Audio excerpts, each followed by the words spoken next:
menyengsarakan. Bismillahirrahmanirrahim.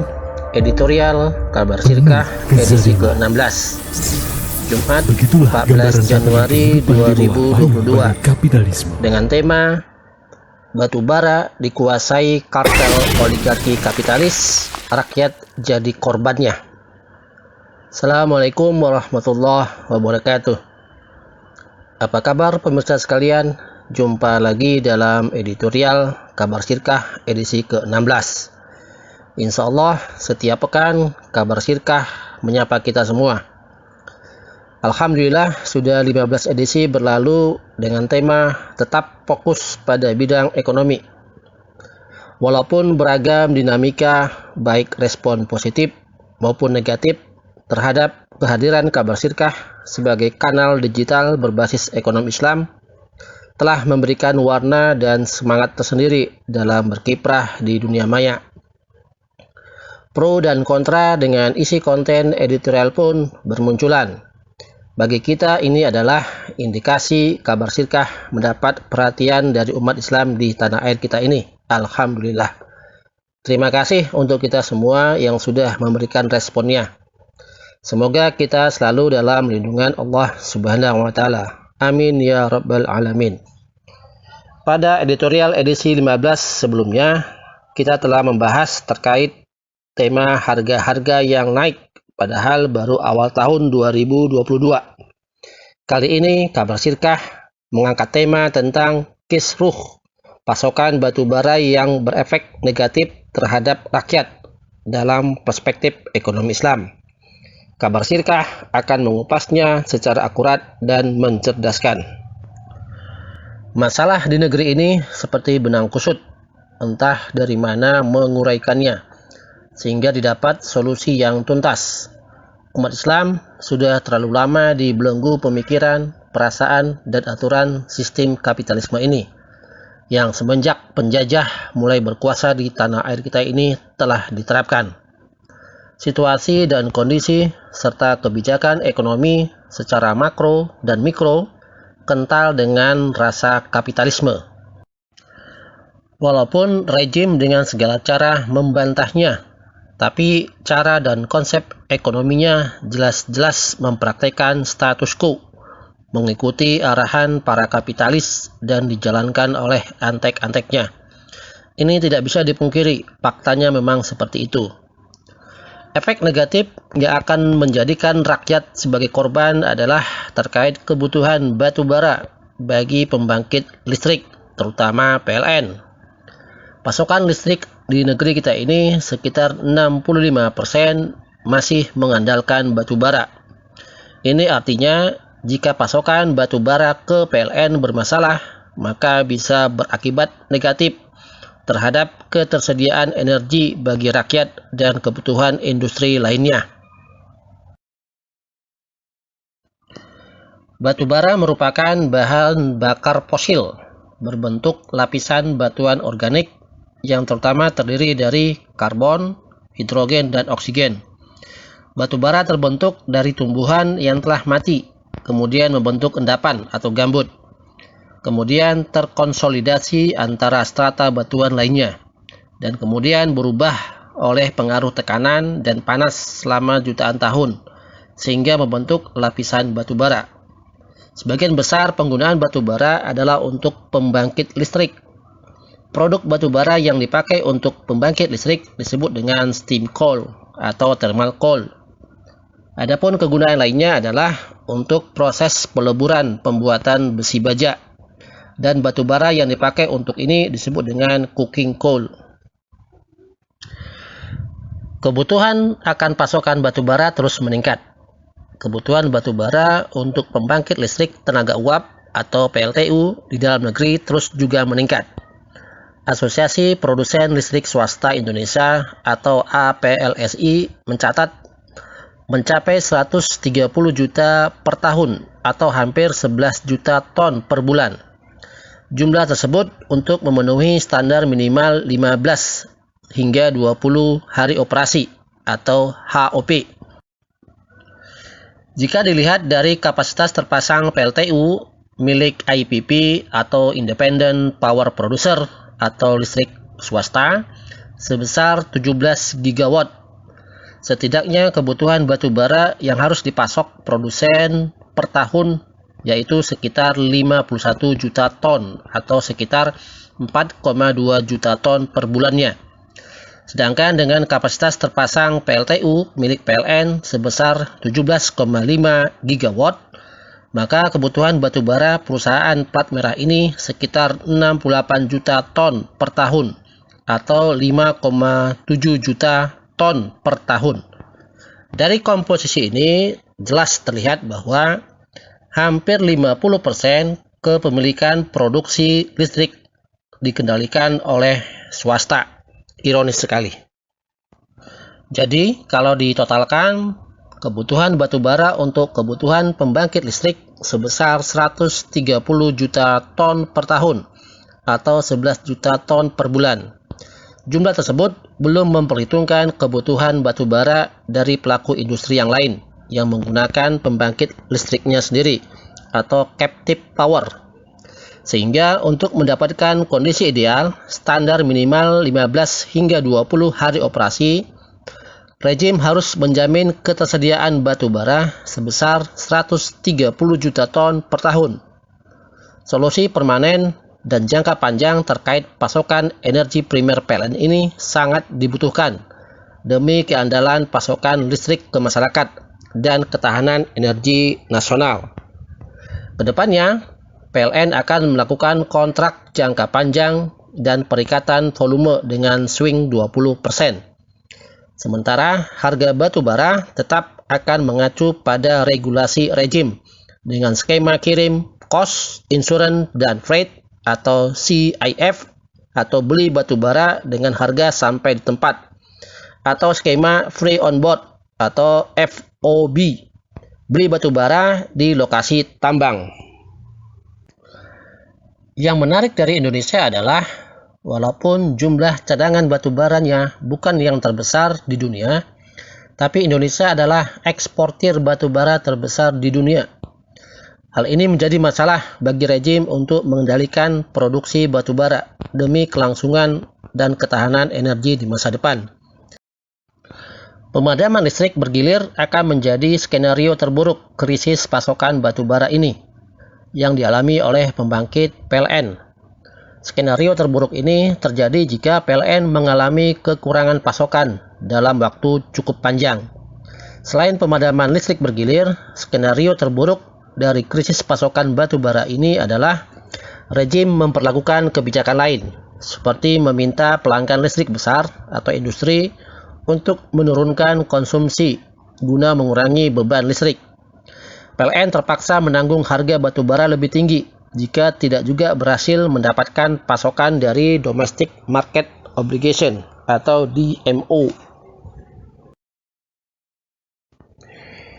DMO adalah kewajiban perusahaan memenuhi kebutuhan batu bara di dalam negeri dengan harga jual $70 per ton.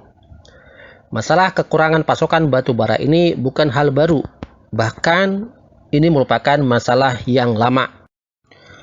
Krisis yang terjadi saat ini diduga karena denda yang dikenakan rejim ke perusahaan tambang batu bara yang tidak menyetorkan kewajiban DMO-nya adalah kecil, sehingga pengusaha lebih memilih untuk mengekspor ke luar negeri.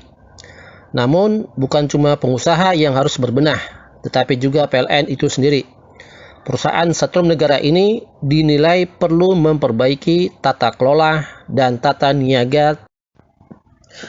Diketahui sebelumnya bahwa Direktur Jenderal Mineral dan Batubara Kementerian ESDM mengatakan pasokan listrik untuk wilayah Jawa, Bali, dan Madura terancam.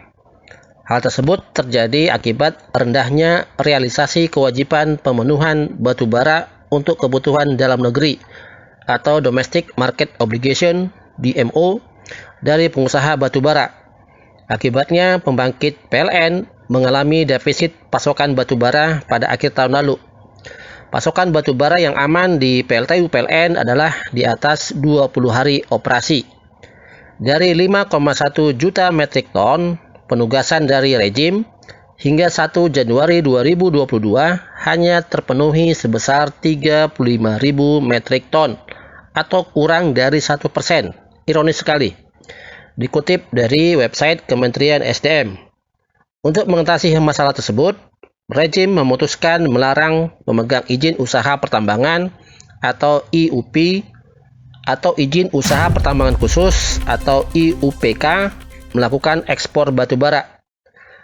Larangan ini diberlakukan mulai 1 Januari hingga 31 Januari 2022.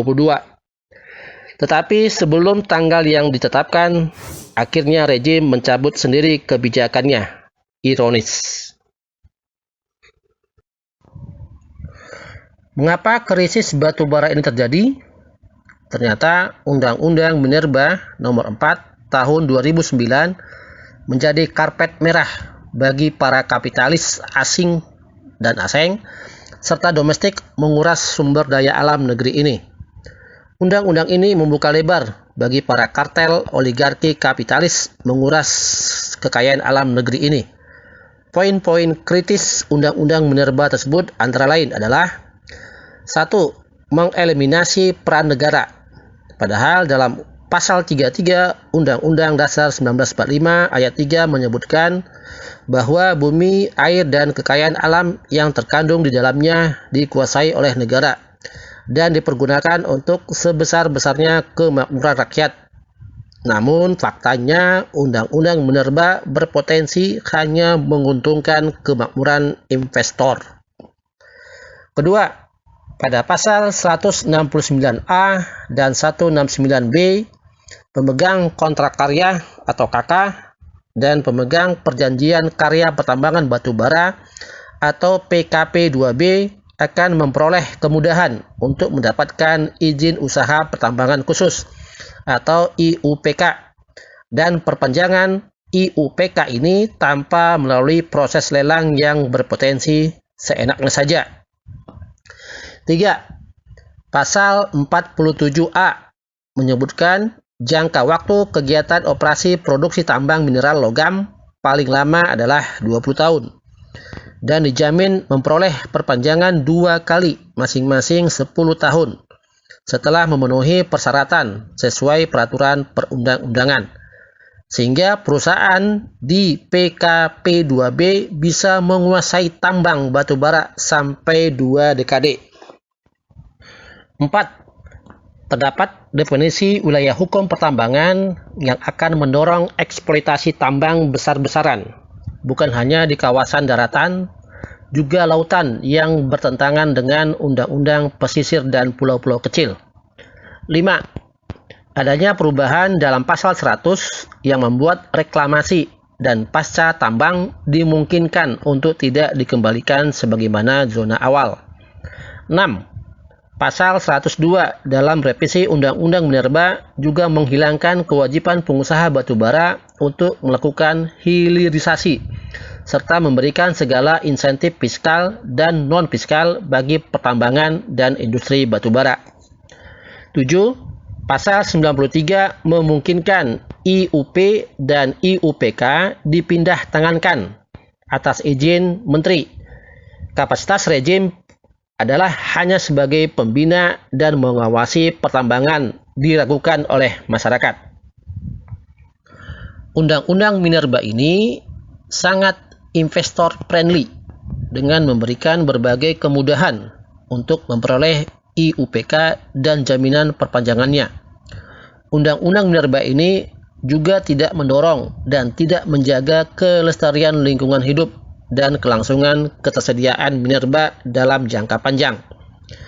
Undang-Undang Minerba ini juga tidak mendorong pengolahan minerba di smelter dalam negeri untuk meningkatkan nilai bagi negeri kita ini. Paradigmanya masih tetap gali, jual. Akibatnya, investor akan meraup keuntungan besar, sedangkan kemakmuran rakyat diabaikan. Ternyata DPR dan rejim justru membuat undang-undang yang merugikan rakyat banyak. Ironis.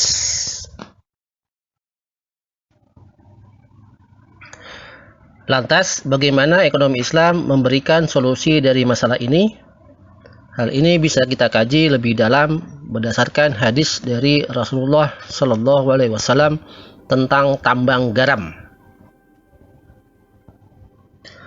An Abiyad bin Hambal annahu wafada ila Rasulillah Shallallahu Alaihi Wasallam fastaqta'ahu milha faqata'a lahu falamma anwalli qala rajulun minal majlis atadri ma qataqta lahu innama qataqta lahu al-ma'al iddah qala fantaja anhu minhu. Dari Abyad bin Hambal, ia mendatangi Rasulullah Shallallahu Alaihi Wasallam dan meminta beliau agar memberikan tambang garam kepadanya. Rasulullah Shallallahu Alaihi Wasallam pun memberikan tambang itu kepadanya.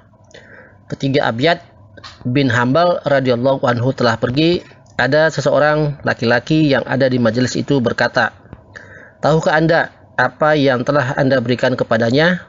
Sesungguhnya Anda telah memberikan kepadanya sesuatu yang seperti air mengalir atau al-mad al-id." Ibnu Mutawakkil berkata, lalu Rasulullah Shallallahu Alaihi Wasallam mencabut kembali pemberian tambang garam itu darinya. Hadis riwayat Abu Daud dan Tirmidzi. Ibnu Hibban meriwayatkan hadis ini di dalam sahihnya. Imam At-Tirmidzi berkomentar, hadis Abyad adalah hadis gharib. Hadis ini dijadikan hujjah oleh para imam fuqaha, seperti tercantum di dalam kitab Al-Um, kitab Al-Mughni, dan kitab Al-Majmu' dan sebagainya. Sebagaimana yang dinyatakan oleh Al-Katabi di dalam Ma'alim As-Sunan, hadis yang demikian adalah hadis hasan. Yang dimaksud dengan ucapan Abyad istaqta'al al-milha adalah ma'din atau mineral, barang tambang garam. Dia meminta tambang itu agar diberikan kepadanya sehingga menjadi miliknya. Al-Maghrib yang dimaksud adalah suatu tempat di Yaman. Dalam hadis ini, semula Rasulullah SAW memberikan tambang garam di Maghrib kepada Abyad bin Hamal.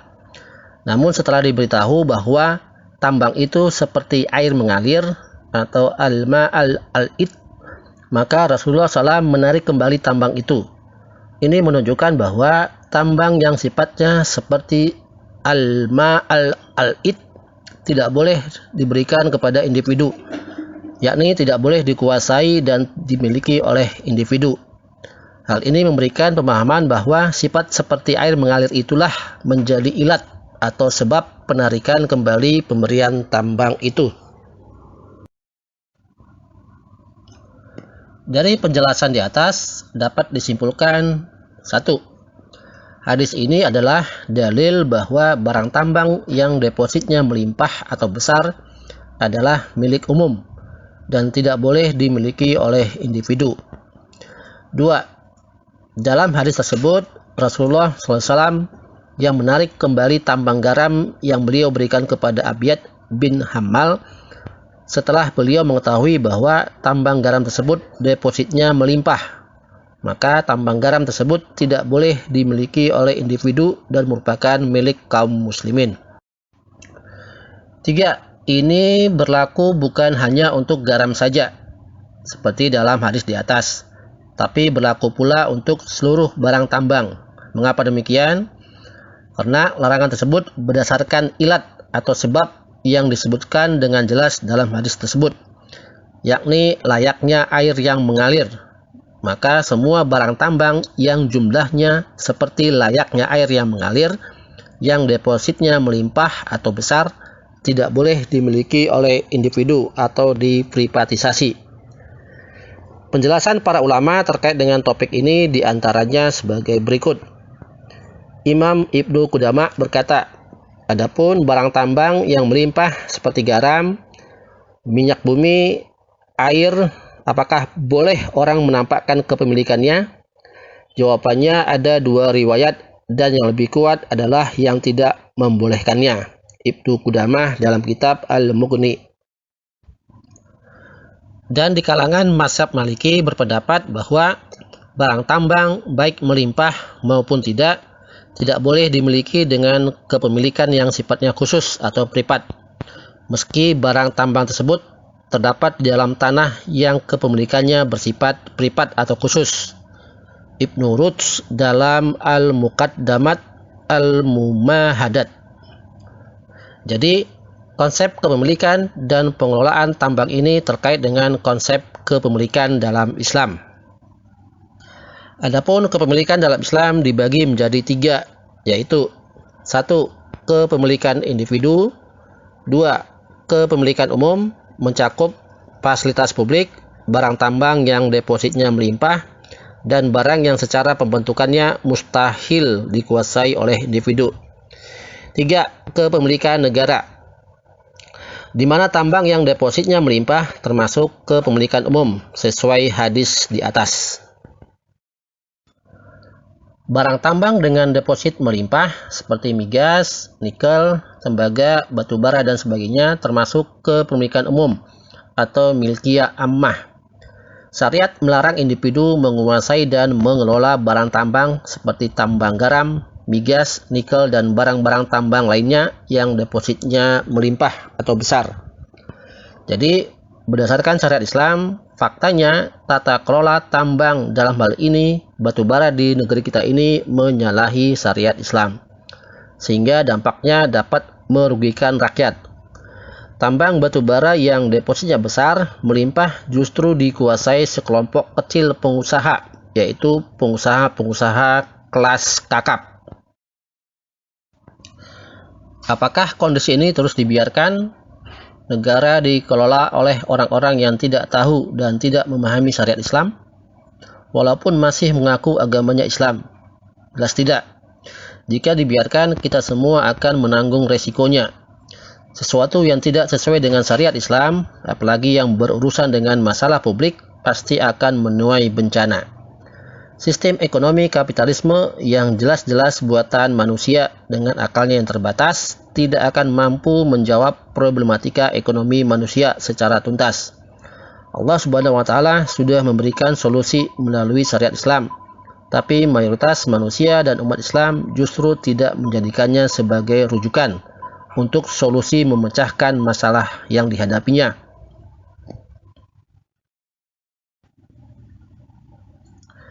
Akibat penerapan sistem kapitalisme ini, manusia semakin materialistik, hanya mengejar harta, semakin hedonistik, hanya mengejar kesenangan duniawi, dan semakin individualistik, hanya mementingkan diri sendiri.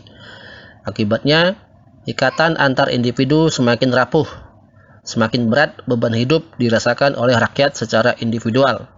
Carut marutnya berbagai permasalahan di negeri ini sudah sangat kompleks dan serius. Kembalinya umat untuk secara utuh menerapkan syariat Islam secara total tidak bisa ditawar-tawar lagi. Umat seharusnya menyadari bahwa kebaikan hanya ada pada Islam dengan syariatnya.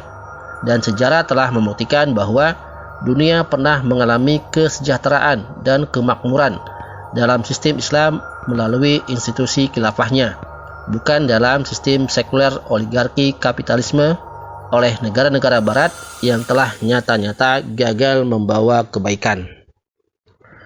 Kenapa umat Islam masih saja terus dengan mudah digiring oleh konsep ekonomi model kapitalisme ini, serta pemahaman dan sikapnya tidak kritis, menerima begitu saja propaganda kapitalis yang kosong yang didasari oleh sistem serba hawa nafsu ini, serta melakukan hal-hal yang bertentangan dengan syariat?